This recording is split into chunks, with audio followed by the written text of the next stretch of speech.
Hi friends, అందరికీ good morning. నేను ఇప్పుడు మీకు ఒక చిన్న కథ చెప్తున్నాను. ఒక భర్త గనుక నిజంగా తన భార్యను ప్రేమిస్తే అతని ప్రేమ ఎలా ఉంటుందో ఇప్పుడు తెలుసుకుందాం. రమేష్ అనే అతను రమ్య అనే అమ్మాయిని ప్రేమించి పెళ్లి చేసుకున్నాడు. రమ్య చాలా అందంగా ఉండేది.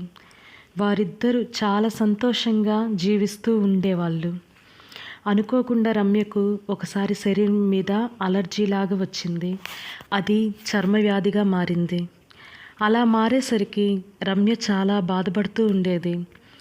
ఆ వ్యాధి ముఖం మీదకు వచ్చేస్తే తన భర్త తనను వదిలివేస్తాడేమో అని బాధపడుతూ ఏడుస్తూ ఉండేది. ఆ చర్మ వ్యాధి కొద్ది కొద్దిగా శరీరమంతా వచ్చి ముఖం మీదకు కూడా వస్తూ ఉన్నింది. ఆ ముఖం మీద ఎప్పుడైతే వస్తే తన భర్తకు కనిపిస్తుందని ఇక ఆమె తన భర్తకు కనిపించకుండా తిరుగుతూ బాధపడుతూ ఉండేది. వారిద్దరు ఎంత సంతోషంగా ఉన్నారో వారిద్దరి మధ్య అంత దూరం పెరుగుతూ ఉండేది.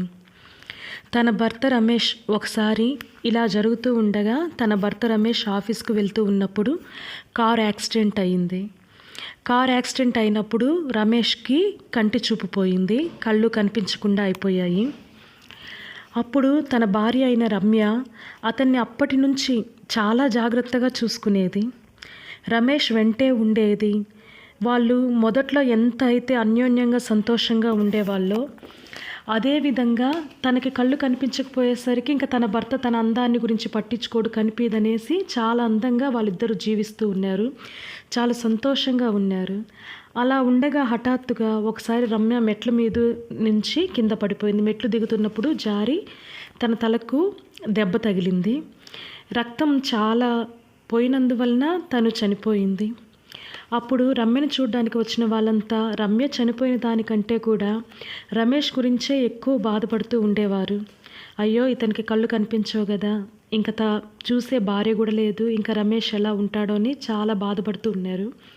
కానీ ఒకరోజు రమేష్ సాధారణంగా నడుస్తూ పోతుంటే ఒక వ్యక్తి అతని దగ్గరకు వచ్చి, నీకు కళ్ళు కనిపించవు కదా, మరి నువ్వు ఇంత బాగా నడుస్తున్నావేమని అని అనినప్పుడు రమేష్ చెప్పాడు, నాకు యాక్సిడెంట్ కాలేదు, నాకు కళ్ళు పోలేదు.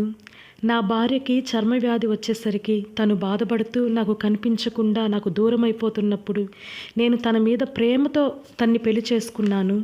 అందుకని నాకు కళ్ళు పోయినట్టు నటించాను, అంతేగాని నాకు కళ్ళు కనిపించవు కాదు, నాకు కళ్ళు బాగా కనిపిస్తాయని చెప్పాడు. అంతగా తన భర్త రమ్యను ప్రేమించాడు.